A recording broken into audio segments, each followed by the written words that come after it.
happen at a sex party that would put multiple people's lives in danger? Now, I'm not talking sexually transmitted anything. I'm not talking your partner cheated on you, so now you gotta off them. No. The book I'm talking about today, Little Rot by Akwaeke Emezi, is really dark. Now, in the course of one weekend, multiple characters' lives are gonna get ruined due to the events of what happens at a single sex party. Hello, welcome. If you don't know me, my name's Leah, and this is Dirty Little Literate, where I like to talk about books that make me uncomfortable, possibly are disturbing, maybe even a little gross, one or all of the above. And we're gonna just get into it. I will say really quickly, trigger warning, this book does have mentions of SA of children. So if you don't wanna hear about that, totally understood. But if you do wanna move forward, great, let's do it. I will also say, if you are able to listen to anyone talk about this book who has some additional cultural context, this book takes place in New Lagos, Nigeria. I have never been to Nigeria. I don't speak the language. There are a couple words and phrases throughout this book that are in a different language. I don't think it will impact your ability to enjoy the book, but I do think that talking to someone who lives in Nigeria, I'm sure they could give us a greater picture and some additional context of this story. All right, let's get started. Our book starts with a breakup. Our two main characters, Ama and Kalu. They've been together 4 years. They met in the US in college, but they're both originally from Nigeria, and eventually in their relationship, they did decide to move back to Nigeria. In the US, their relationship was great, but it seems that moving back to Nigeria definitely impacted everything. So Ama, upon moving back, she starts really connecting with her friends and family who are very religious. It's a very religious area, and she really leans hard into religion. She was religious once upon a time, but she kind of fell out of it when she was living in the US, and Kalu is not religious. So this is definitely causing conflict. And beyond that, Ama is now like, yo, you need to marry me. You got to put a ring on it. What are we doing? We've been together for 4 years. Meanwhile, when they were in the US, they were both on the same page. They were not particularly interested in getting married. That did not matter to them. So basically, Ama has changed, Kalu hasn't. It's causing conflict.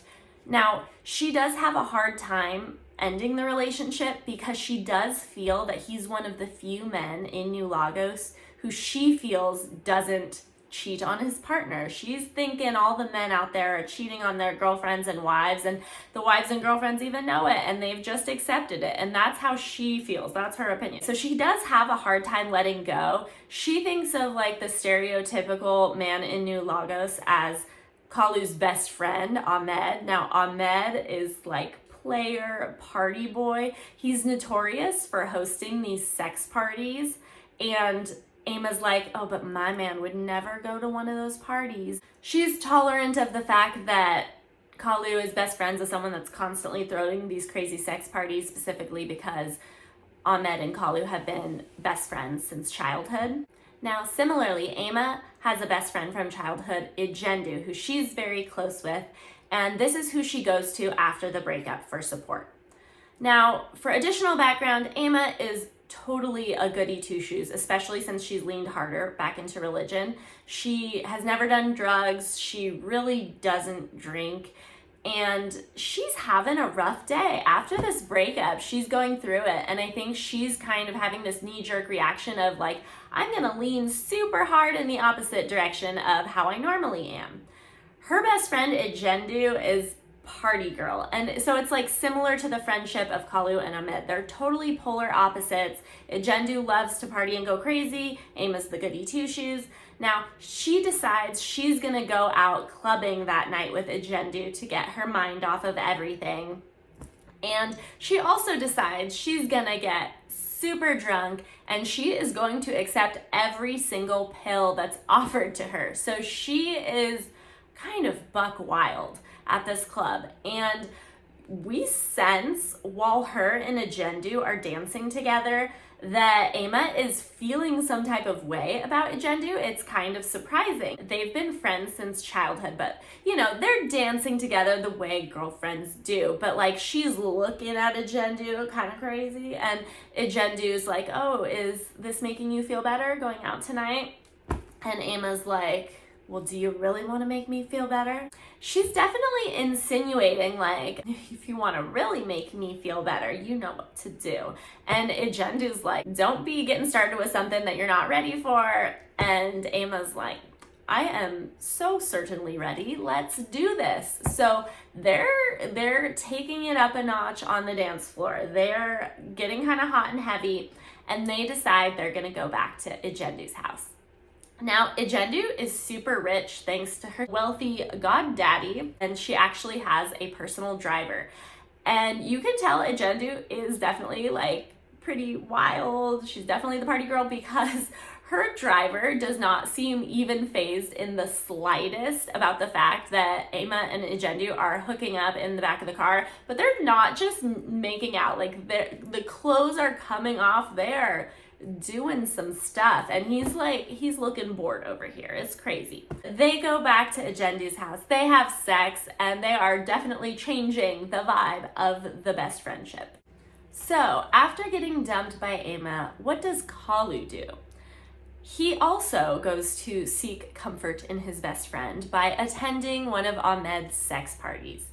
Now, let me just tell you, Emma was very wrong in her assessment of Kalu and thinking that he has never attended one of these or that he would never cheat on her, because he, in fact, has attended multiple of Ahmed's sex parties, and he cheats on her at these parties all the time. So he goes to this party, everyone's wearing these masks, and I guess these parties are very exclusive and very private because a lot of really wealthy people attend them, and like well-known people. Kalu walks in, everybody's got their masks on, but like he can even see under the mask of one dude. He's like, I think that's like a senator or something, and he's getting it on with some young guy in front of everyone. So people are doing drugs. These are some crazy parties, okay? So Kalu doesn't immediately try to hook up with anyone. He actually goes out on the balcony, and there's some woman out there alone, and they're chit-chatting, and she's kind of talking a little bit of shit on New Lagos. And I will say that's something that a lot of the characters seem to do in this book. A lot of them seem to really feel that this is a place where there's a lot of like corruption and darkness and people doing bad things. And she's talking about how this place sort of changes you into someone that you thought you would never become. And she's sort of referencing the party and like, look what's going on around us. Like, I never thought this is where I'd be. So she propositions Kalu. She's like, oh, I never thought I'd be like this, but also, do you want to bang it out? And he actually declines, which is kind of interesting. I don't know why he's going to the sex party if he's like not trying to have sex. But she's pissed, she's very offended, and she's saying like, oh, you're probably one of the guys that's here for one of the rooms with the children in it. So, whoa, we did not know that was what was happening at this party. And Kalu's like, wait, what did you say? And she's like, ew, pervert. She thinks he's all interested. But no, Kalu is not interested. He is really upset. He's hoping that what she's saying is not true. He's thinking she's just pissed and, I don't know, just talking out her ass. But I will say, I don't think Kalu is like a horrible person. It does suck that he's cheated on Emma so much and lied to her. He's not a good person, but he's not gonna be so horrible that he's just gonna ignore this, okay? So Kalu goes inside and he finds the door that has security guards outside of it. And he's like, okay, well, this has gotta be the room if there's security. And they require a password to enter. He starts racking his brain because once upon a time, he remembers Ahmed told him the password and he had said, okay, this is the password. It opens everything. It opens legs. It opens all the doors. You just need to make sure that this is a door that you want to walk through. And, you know, whatever's on the other side, you got to be prepared for. Now, at the time, Kalu thought he was just kind of being funny, but now he's like, oh my gosh, what is behind those doors? And he remembers the password, he says it, and he's allowed entrance into the room. Now, what he sees inside is not good. He sees a group of men huddled around a bed, and there is a young girl on the bed. She's like handcuffed, she's gagged, she's sobbing, she's like trying to scream, and one of the men is assaulting her.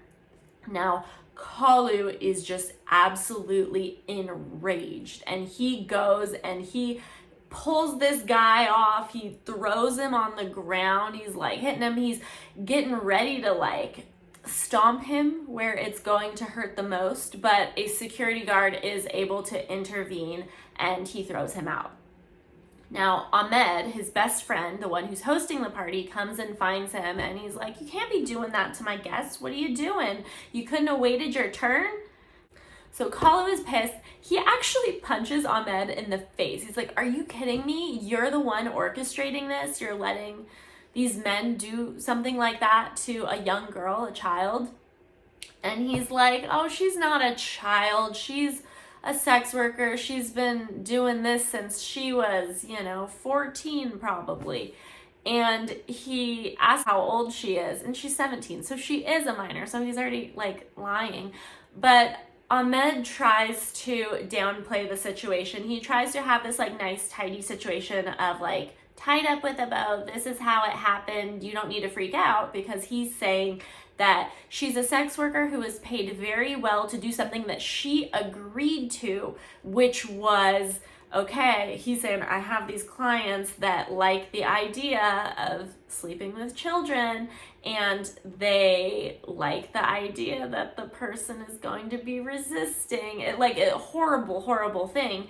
And I pay the sex workers enough money so that they pretend that they're not consenting to this, and everybody's happy, which, the whole thing is so bad. And he's like, first of all, even if that's true, that is not great. Like, I don't know if he's saying that the men are in on it too, like that they know that technically these people are actually consenting, but I don't think so. I do not think so. I think he's wanting these men to believe that these people aren't consenting. So if that's the case, it's really bad. Really, honestly, any of the cases are bad. There's just like different levels of bad. I think Kalu wants to believe that this girl knew what she was getting into and like had agreed to it, but even then she's still a minor, so it's still not okay. But even then it sounds like a little too perfect, like, oh yeah, I just pay her a lot to pretend, like, she was crying, like, I don't know, it seemed pretty legit. So Kalu's really upset. Now Ahmed calls Kalu out because he's like, dude, this is New Lagos, this stuff is happening all the time, all around you, and you only care when it's literally hitting you straight in the face. You know this stuff is going on, and you never take any action to help people affected by this. It's just you want to feel like the good guy because this literally was right in your face. So he calls him out, and I think Kalu is like, oh, like he realizes like that he's not wrong. And this is definitely about to shake the core of their friendship. But here we're going to get a little bit of a backstory on their friendship. So when they were young, but not like super young, I would say probably either middle or high school, they had a sleepover. And during this sleepover, Kalu was thinking that Ahmed was asleep. They're both lying on the floor, and Kalu decides to start pleasuring himself. I don't know if he just couldn't sleep, he's bored, what. He's thinking Ahmed's sleeping, he's not going to notice. But he's doing it for a while, and it's kind of taking some time, and his like arm starts hurting. And then Ahmed audibly sighs, like, oh my gosh, this guy's taking so long. And he turns over and he grabs Kalu and he starts doing it for him, helping him out. What a good friend. Neither of them are like acknowledging that this is happening, it's just happening. But you get the sense that this isn't just normal young kids experimenting, because they're like moaning each other's names. It's intense, and basically this experience is imprinted in Kalu's mind. But after this, nothing ever happens between them ever again. So we do get a flashback of Ahmed hiring the young sex worker. Her name is Machi.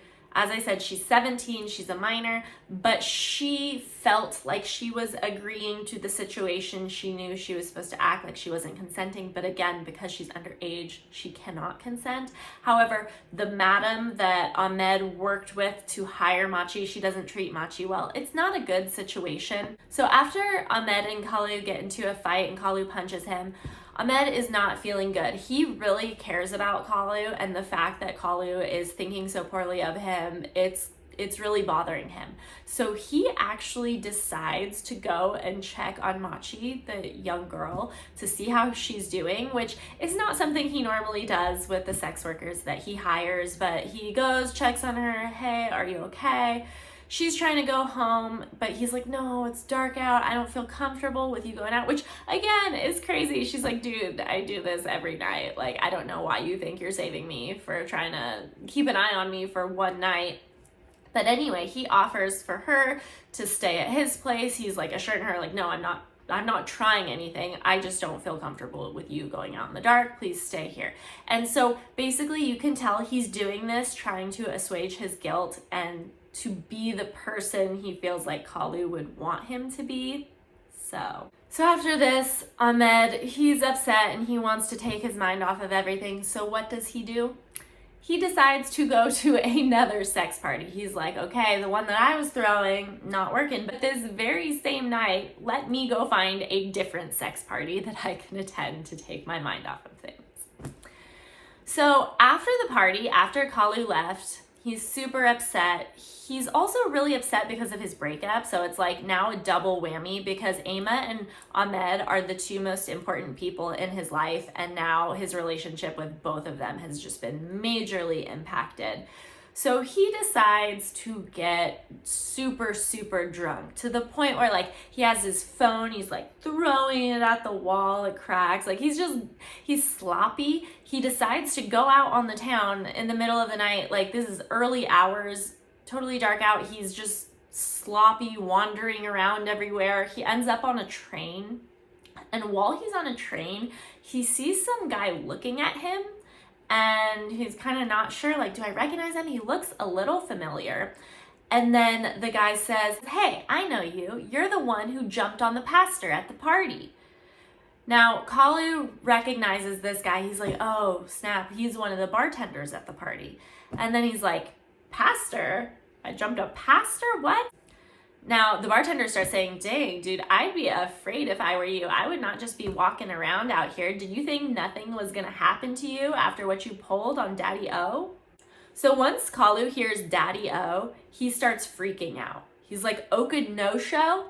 Okanosho is the most prestigious religious leader in New Lagos. He has millions of followers. He's extremely wealthy, and he's the one who was assaulting the young girl at the party. And not only is he very well known and held in high esteem, he's actually also known to be very dangerous, and you do not F with this man. So now that Kalu knows this is the man that he effed with, he is very scared. So the bartender tells Kalu that Okanosho actually put a hit out on him. He put a hit out on Kalu. He's like, okay, gotta get home right away. Kalu calls Ahmed and he's freaking out. Like, is this real? Is he gonna kill me? Oh my gosh.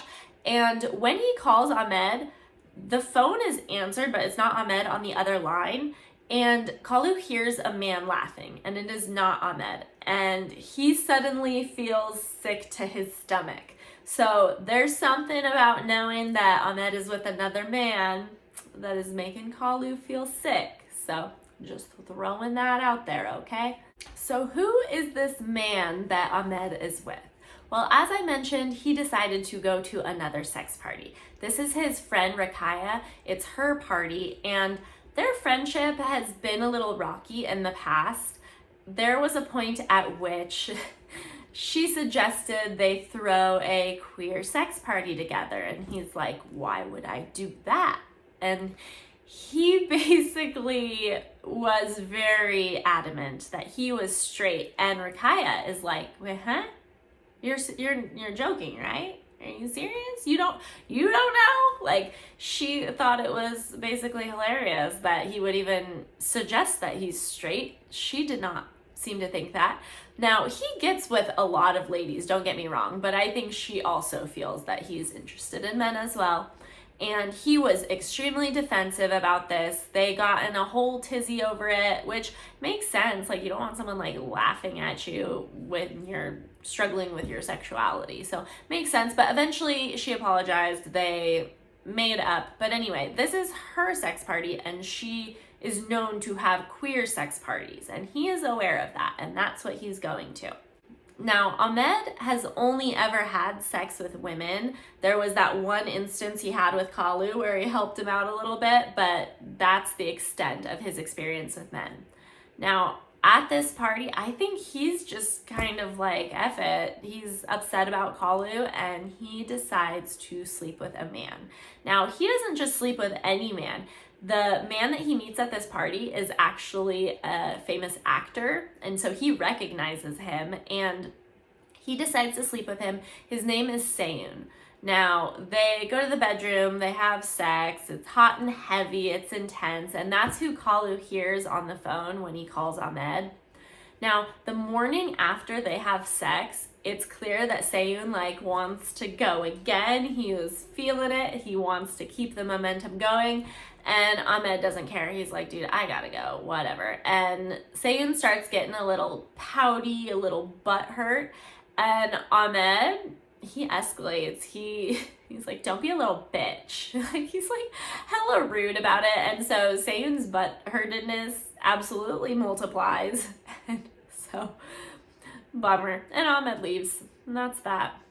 So at this point in the story, we are going to be introduced to a new character, Soraya. Soraya is super beautiful. She lives in Kuala Lumpur, and she is a sex worker who is very expensive, very high end. She's used to being super spoiled by her clients, and she lives a very lavish lifestyle. Now, another new character to be introduced is her good friend, Ola. Ola is also a sex worker, and as we meet them, Ola is telling Soraya that one of her super wealthy clients, her kind of wealthiest, best client, has offered to fly her out to New Lagos so that they can spend some time together. And he's actually said, oh yeah, if you want to bring a friend, I'll pay for her too. Why not? We find out that Soraya is originally from New Lagos, and she had told herself that she would never go back. We don't know why. It sounds like something happened. We're not sure. For whatever reason, Soraya agrees to go to New Lagos with Ola. After persistence on Ola's part, she says, okay, my friend wants me to go. I'm going to do that. She doesn't have any specific plans, but she's just going to go out there, confront the area, I suppose. They get there, and Ola is getting ready to go out with her super wealthy client. Now, Soraya's a little concerned because this super wealthy client, he is showing some red flags. It's clear that he has a temper, and Ola knows it. She's just not really mad at it. She doesn't mind. He's just, I don't know, there's something about him. He's a little scary. Now, anyways, as Ola's getting ready to leave to go meet up with him, he calls her and cancels. You know, he paid all this money to have her come out there, and he's just like, nah, I'm busy. Apparently, he had like a super exclusive party to go to that, you know, takes months to get into. That's the priority. She's second place. So he says that's what he's going to do. He'll call her tomorrow and they'll meet up. Ola also suggests to Soraya that, like, while we're here, you know, you're from New Lagos. If you know people out here, you should connect with people and meet up and have a good time. There is one person that comes to Soraya's mind. So years ago, Soraya had met a man that she knows lives in New Lagos, and they'd gone out on a date, and the chemistry was insane. They just clicked, they connected, it was amazing. And then we don't know exactly what happened after that, but she hasn't seen him in years. We will find out more later. Put a pin in it. Just know, super handsome dude, amazing chemistry, hasn't seen him in a while. He lives in New Lagos. So she just texts this man saying, hey, you're taking me out to lunch here. They haven't talked in years, and she's just like, today, lunch, you're doing it. You're taking me out. I love it. Super confident, so ballsy. We love a up for the challenge man because this man texts back and he's like, yeah, girl, okay. We love that. Now, let's jump back to Ahmed for a moment. Ahmed hears from this man who is basically like his bodyguard slash assistant. He hears about the hit that Okonosho has put out on Kalu. And I don't think at the time, I don't think he'd even put it two and two together that Okonosho was the one that Kalu attacked, and he realizes that, and oh, now there's a hit on his best friend. It's stressful. This isn't good. So he's like hoping it's a rumor. So he asks his bodyguard slash assistant, look into the rumor. Also, make sure Kalu stays at home. Don't tell him too much. We don't want to freak him out, but just make sure he stays safe. While this is happening, he gets a text message from this lovely lady who's like, hey, you're taking me out to lunch. Pick me up in an hour. And yes, it's Soraya. So Ahmed is the super handsome, wealthy man that she had that chemistry with a couple years ago. And despite everything that's going on, he agrees to go out to lunch with her. We find out that he had it really bad for her, so the fact that she's texting him after all this time, he's quite excited. So he agrees, and they're gonna go out to lunch. So we're gonna switch gears, and we're going back to Ola. This is Soraya's friend who brought her out to New Lagos. Ola is about to meet up with her very wealthy client. He's actually her most lucrative client. We learned that Ola is transgender, and this is one of the few clients she has that actually knows that. That kind of tells you a bit about their relationship. He knows a little bit more about her than a lot of her other clients do.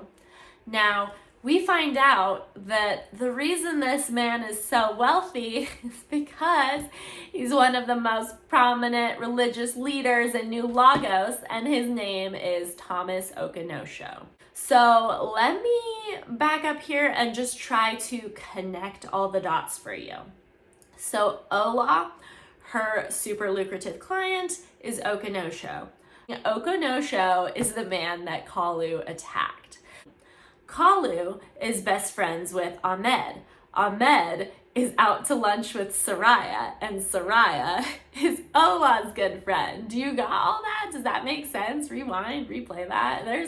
I will say the characters in this book, there are a lot of weird connections that all seem kind of to be a little too perfect. Everyone falls in line a little too neatly, but we are just going to roll with it, and we kind of love it. I kind of liked it. I didn't mind, and just get ready, because if you think that's the extent of all the weird connections, it is not.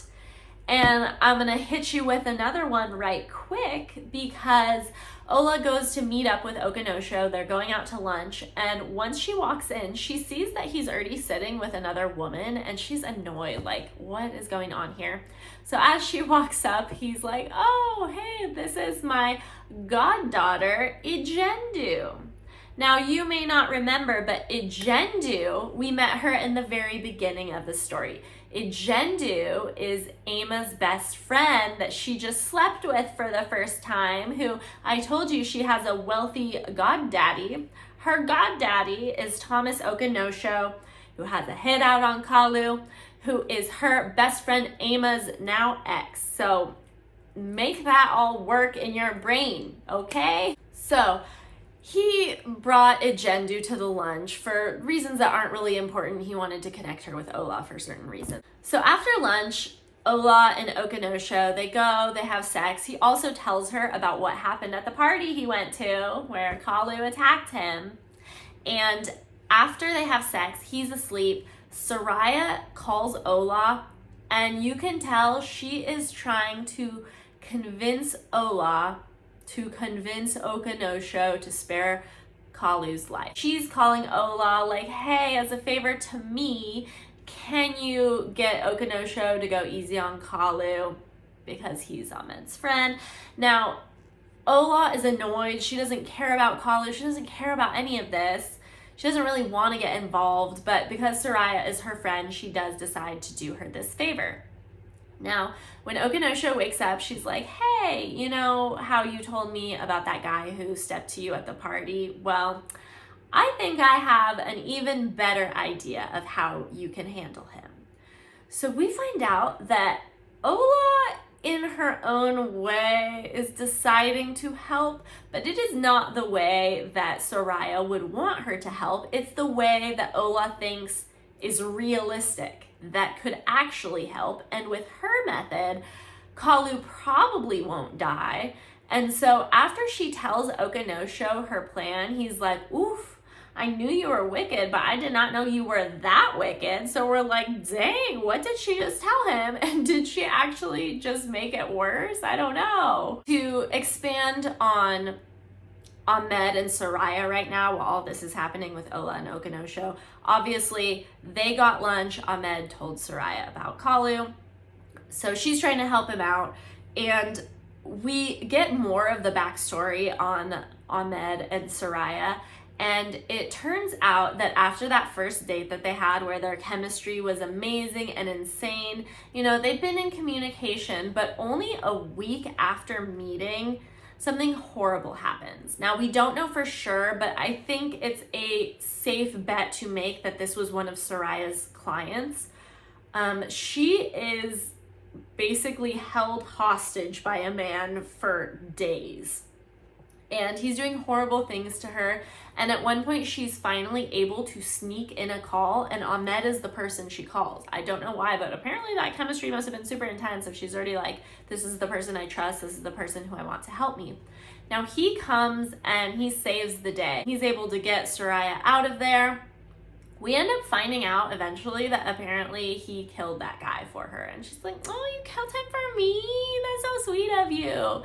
And, you know, they had really gotten the sense that something was about to blossom between them. But with this happening, this really impacts the trajectory of their relationship. After this happens, he lets her stay with him. He's super gentle with her, super caring. And she's really able to feel like this is a safe space to try to start to like recover.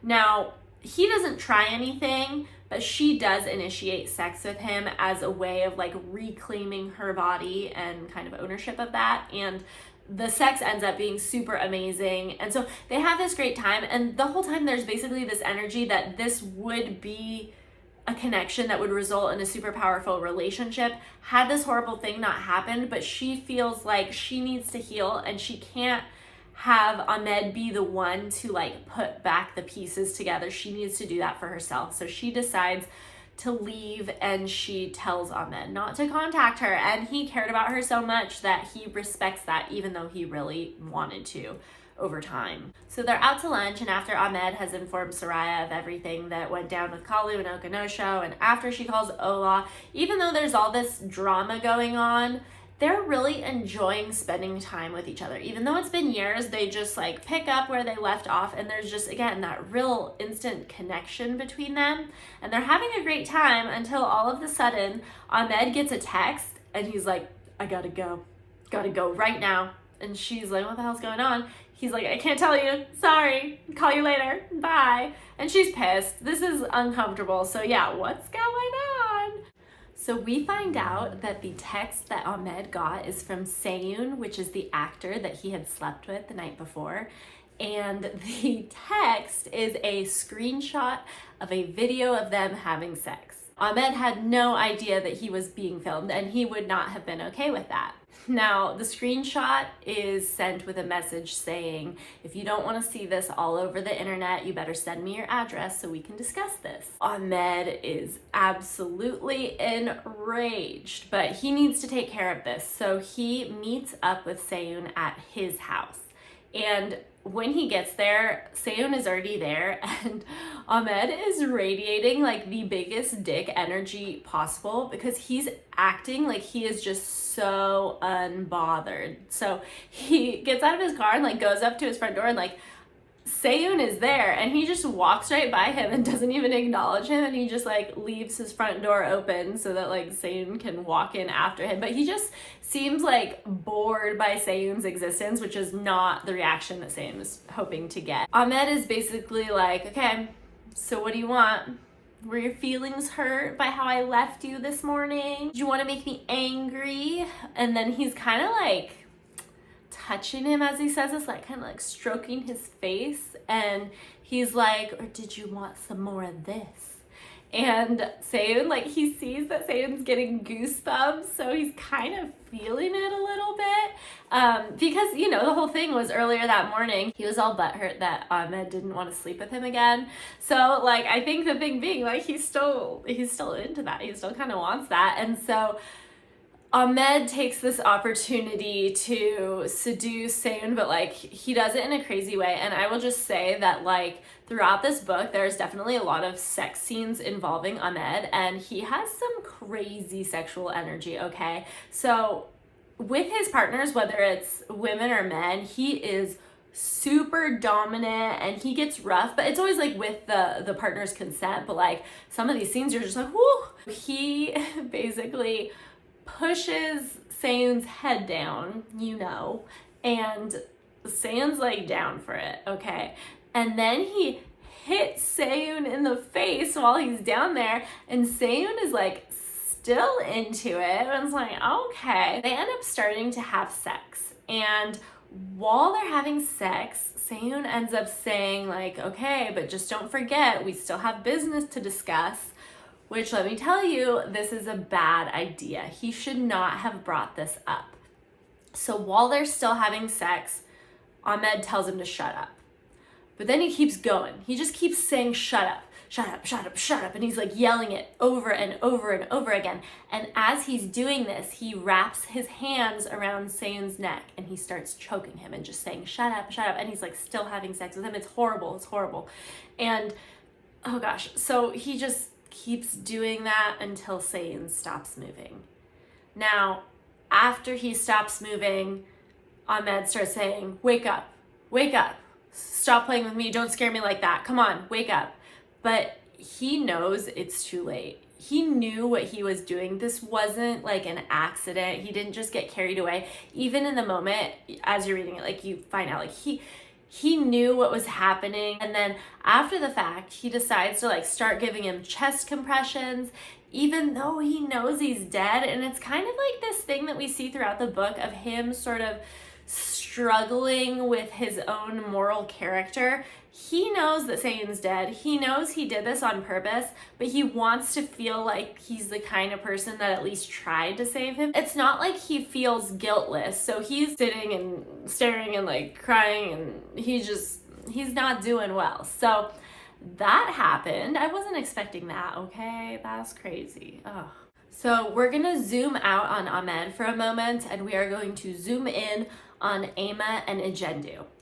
Now, after Emma and Ejendu had sex, when Emma started having the drugs wear off, she was really regretful of what she had done. She's feeling horrible because, again, remember, she's super religious, and this is not in alignment with her values. And the fact that this is her best friend, and then potentially this could have just wrecked their relationship if this was just like a one-time thing, it can definitely change the dynamic.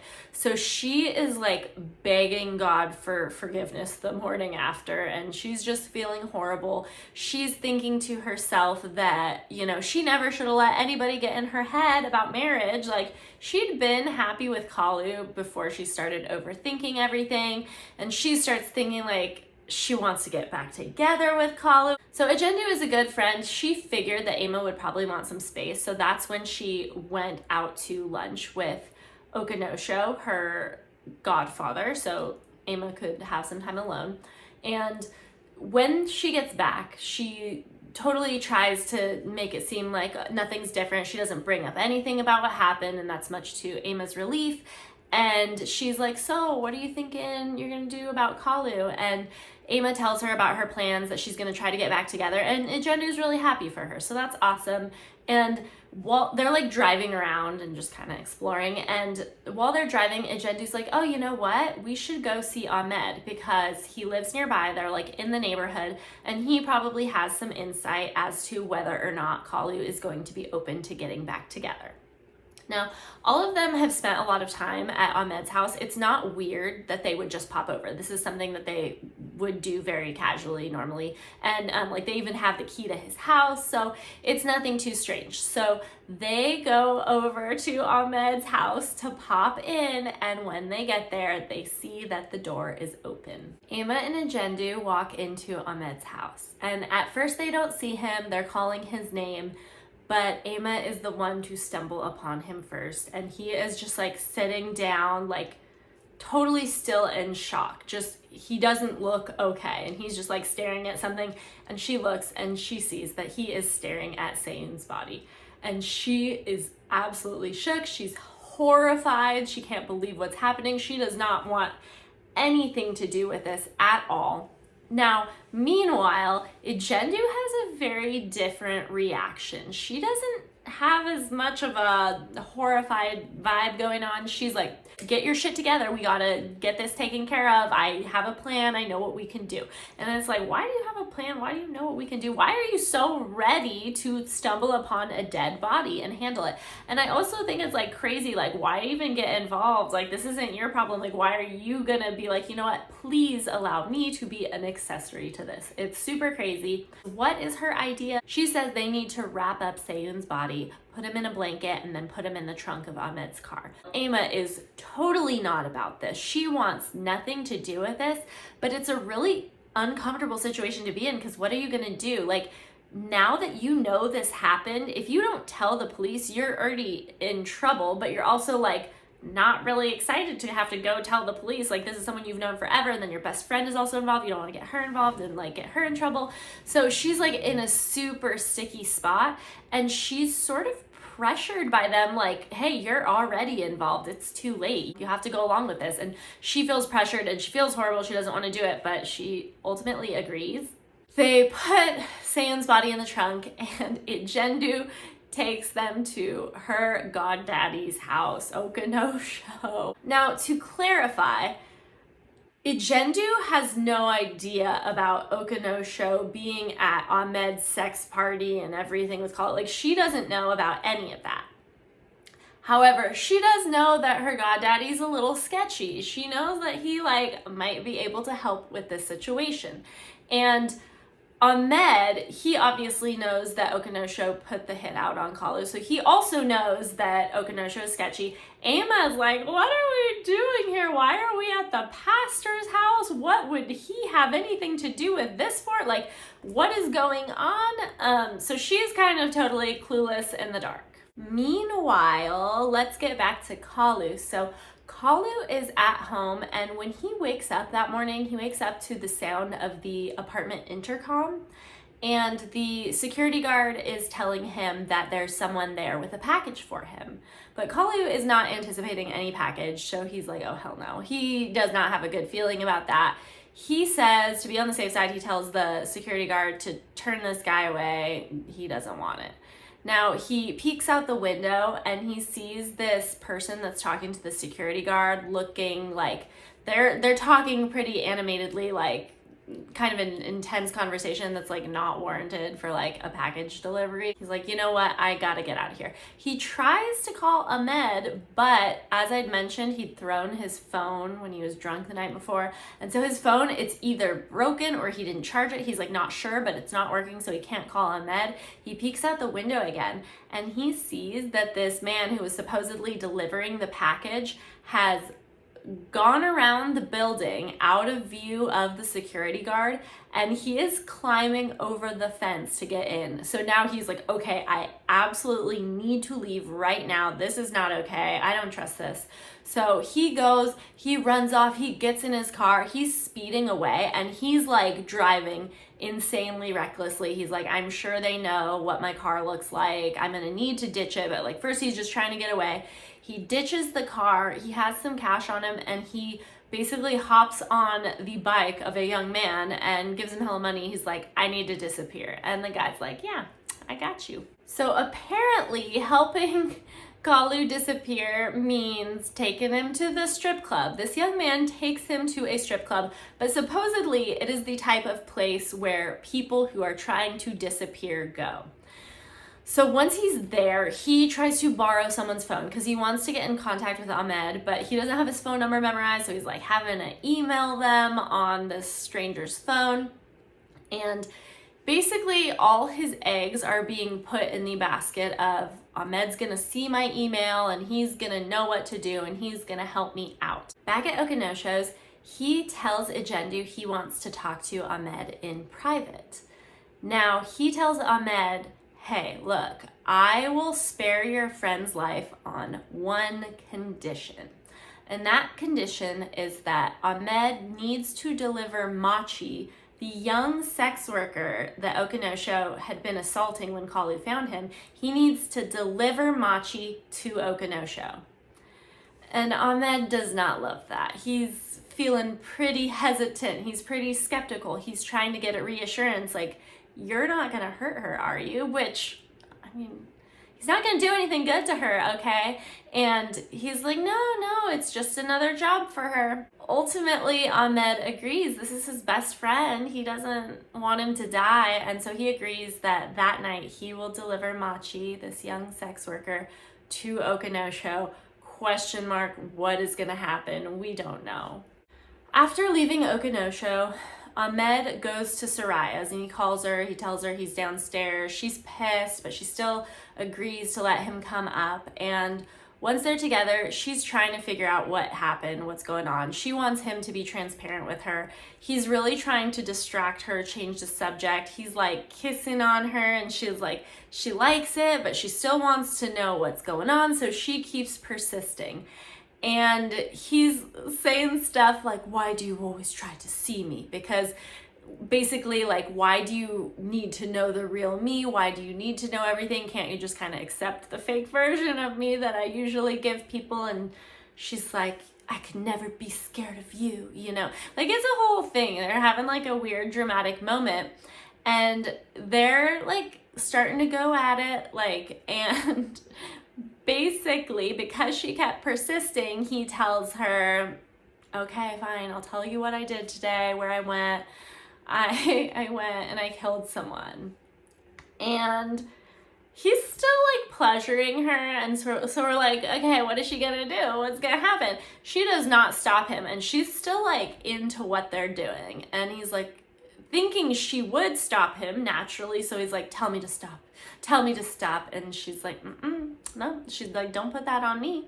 So he keeps going and she wants to know more. And he tells her that he had sex with Seyoon, who was blackmailing him, and then he murdered him and then got rid of the body and all this stuff. And she's like not even mad at it. And they're like going heavier and hotter and it's crazy. And she's like, did you like it? You liked feeling like a god, didn't you? And like, I feel like they're a good fit for each other because she's like, yeah, baby, F me like you F'd him. Like, whoa, crazy. So if he wasn't already in love with her, which I think he was, like he definitely is now because she gets him. So they have sex and afterward, Ahmed sees that he's been contacted by both Kalu and Okonosho. Now, he just met with Okonosho, who had told him that he would need to bring Machi to him if he wanted to save Kalu's life. So why is he contacting him again?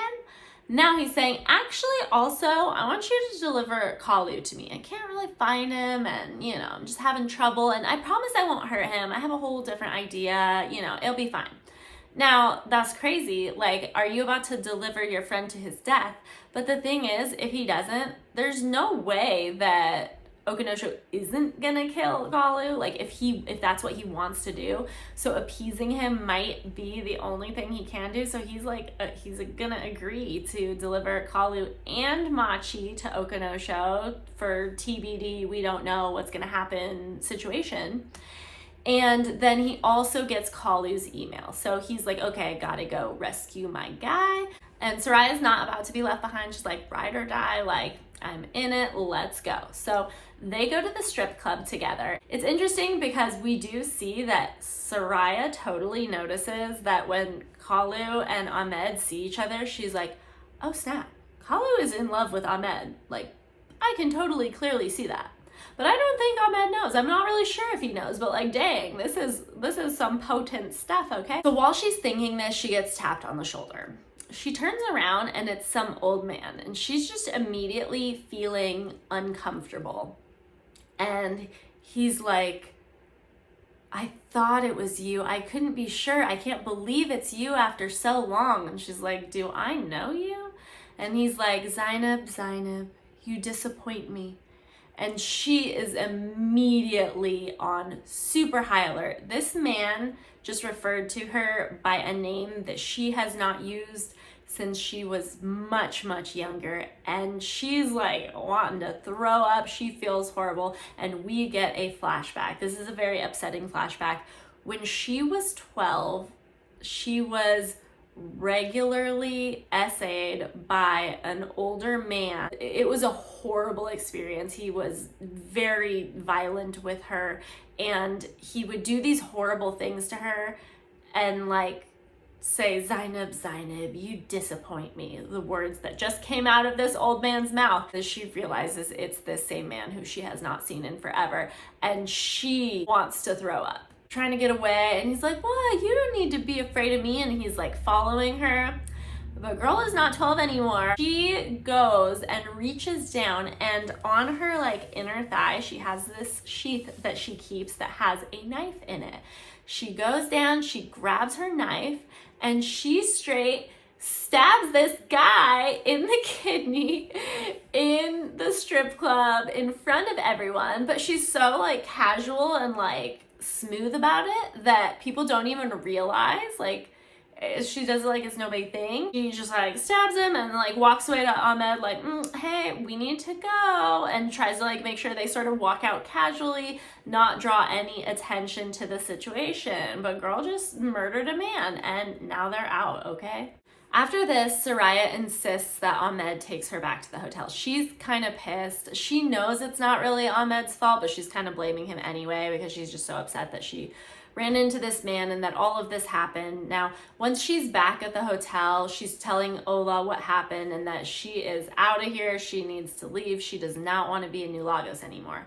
And Ola offers to join her, but Soraya's like, no, I need you to stay here because I need you to be there when Ahmed delivers Kalu to Okonosho to make sure that Okonosho sticks to his word and doesn't kill Kalu. Ola says she'll stay. Meanwhile, Ahmed has to go and deliver both Kalu and Machi, the young girl, to Okonosho.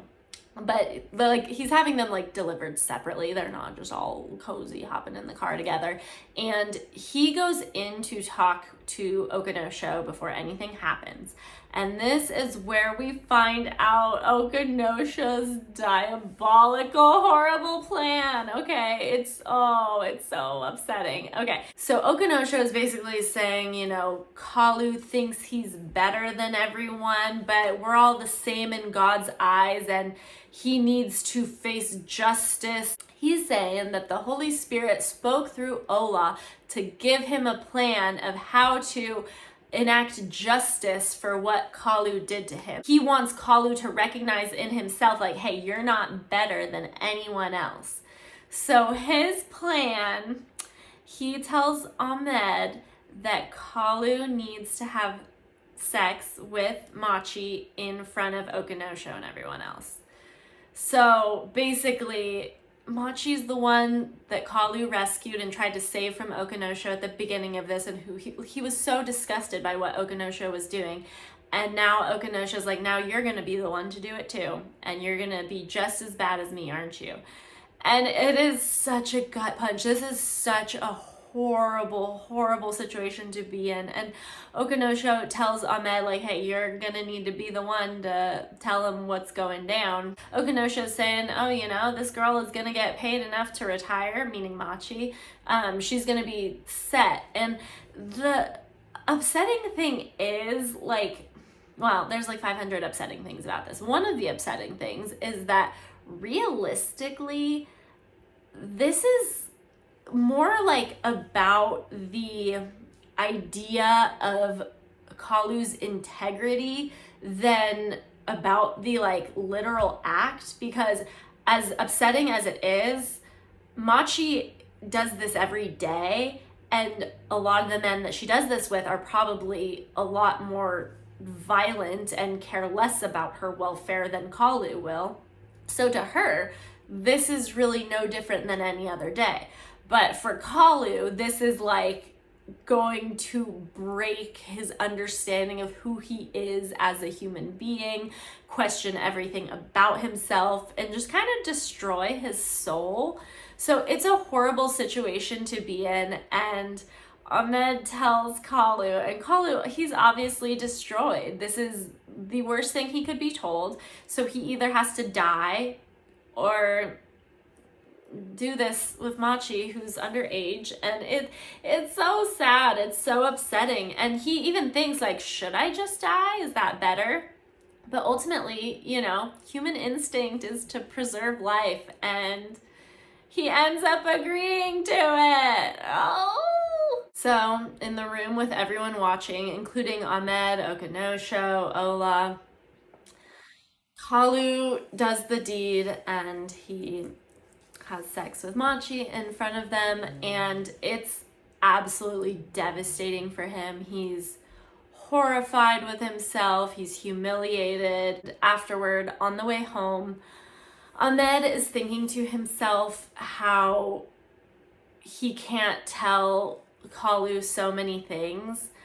Kalu doesn't know that like Ahmed is the one who delivered Machi to have this happen. He doesn't know that via Ahmed, Soraya was the one to convince Ola to help, and Ola was the one who came up with this solution. So if Ahmed had not done that, this would not have been the end result. And he also doesn't know that Ahmed killed Seyun, and because Okanosho helped with the cleanup of that, Ahmed was also in Okanosho's debt. So Kalu does not realize how deeply intertwined Ahmed is in this being the end result of what Kalu had to do. I hate that this happened for him. There was no good decision for him to make. It's all around just a super horrible situation. So while they're driving back, Emma calls Kalu. He answers the call, and she starts going on about, oh, I never should have let anyone get in my ear about marriage. I want to be with you. It was such a mistake to break up. I want to get back together. And this is horrible timing, honestly, after everything that just happened. And he's like, I'm so sorry, but I can't. I'm not who you think I am. And she's so confused. Like, what? Like, he'd been begging her to not break up with him. And how did his mind change so quickly? She's trying to figure out what happened. And ultimately, he's like, I'm sorry, I can't even tell you. And honestly, they're both just heartbroken. Ultimately, Kalu tells Ahmed that he feels like the pastor opened him up, put a bunch of dead things inside of him, and then now he's rotting on the inside the same way that the pastor is. And on that very horrible, upsetting note, that is where the book ends. I really liked this book, even though it is very dark. If you haven't read anything else by this author, I also really recommend You Made a Fool of Death with Your Beauty. That's an amazing one. Definitely different from this one. This book in particular, it was so interesting to me that it read like a thriller, because that is not how their other books read by any means. And I wasn't like completely sold right off the bat when I got started with the book, but a few chapters in, that's when you're really at the point where it's a page turner. And this whole book takes place in the course of one weekend, and to have it be so fast paced all within the span of those couple days, it really works. And I did mention that it does seem like there's a lot of it that just happens a little too perfectly, the way all of the characters are intertwined. Yeah, but it's a book, and we can make it happen that way, and we can just enjoy it for what it is. So the title, Little Rot, this whole rotting idea is actually mentioned pretty consistently throughout the book, and a lot of the time it's actually in reference to New Lagos itself and like the corruption of the area and how over time you become more corrupt yourself in being there. So that's part of what the title is. And then also, yeah, this very specific piece of it of all the dead things festering inside of him because of what just happened. I really like this sort of horrible moral dilemma that the characters become immersed in. I really like situations like this when you're reading about it where you have to think, okay, if this were me, what would I do? In these situations where there's truly no good answer. And I really like that the characters obviously are by no means perfect, but a lot of them you can see how they get to the point where they're at of doing certain very horrible things while not necessarily being bad people, which I know that's a matter of personal opinion. I feel like basically Kalu had risked his whole life because of his morals and then ultimately saves his own life by sacrificing his morals. I don't know. I think it's really important to try to figure out, like, where do your own morals lie? Where would you draw the line with certain things? Like, would you die for your values? I feel like a lot of people wouldn't. Like, are you willing to be a martyr? I don't know. Ultimately, I definitely recommend this book. I hope you enjoyed it if you read it. Let me know. Also, if you've ever been to a sex party, how was the vibe? I hope nothing like this, but thank you so much for joining me. I appreciate it, and I will talk to you next time. Bye.